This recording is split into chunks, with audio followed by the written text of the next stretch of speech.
as time progresses, I hear from more athletes. I hear from, I of course have a little sister, and I am in this understanding. I mean, I can't imagine being in the position I'm in, not fighting for this. And that's why it continues to be something that is hard to talk about. It's a traumatic experience, again, especially in regards to the locker room. When you're taught, of course, growing up that undressing in front of the opposite sex, I mean, that's not something that is necessarily praised.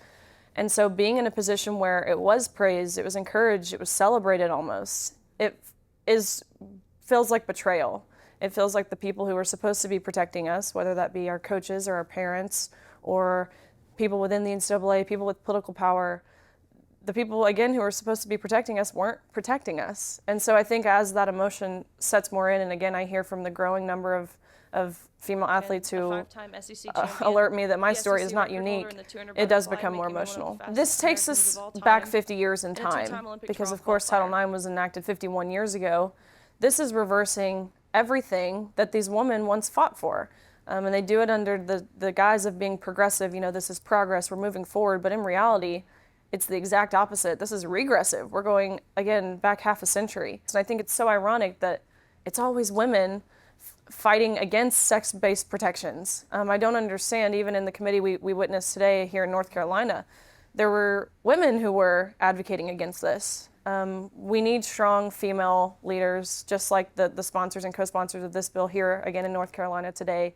Those are strong women who understand what it is to be a woman, what it means to compete at any level of athletics. And so I'm grateful for their leadership and their courage in really discussing this and bringing this forward. Again, that's exactly why I do it, because I'm done playing sports. It's not about me. My competitive career ended last year, and so I'm fighting this fight, but it's not for me. I'm fighting for that next generation. I'm fighting for the present generation who has their voices totally silenced and suppressed, and they're terrified to speak out. They see what happens to me when I go to San Francisco State and speak something so common sense, something that shouldn't be controversial, and it scares them into silence and submission. And so fighting for that present generation, fighting for that next generation, because I'm someone who I accredit so much of my success, even outside of the pool, to playing sports. It's given me the confidence and the leadership and the security to do exactly what I've been doing this past year. And again, that's being lost. Women, young girls, they're losing out on this opportunity. And so this next generation, it's crucial to fight for them. They don't yet have voices, or they don't yet understand the implications of not having female categories in sports. And so that's exactly why I'm continuing this fight and have totally changed my life plans that I thought I had. Especially at the collegiate level, these coaches, they're guaranteed their positions as coaches based off their success, based off if they win. I mean, if it weren't based on that, then again, coaches wouldn't get fired and players wouldn't get cut, but winning matters. And so if you're on a team competing against another team that has a male on it and you consistently lose, what's stopping you from growing and recruiting some males to play on the females team? Because again, winning is a big part of this. It's not just about humanity. It's not just about your feelings. It's not just kind of, women's sports shouldn't be on the back burner to men's sports, because again, we've dedicated our entire lives to this. This is something, of course, we take seriously. Again, I dedicated 18 years of my life to my sport.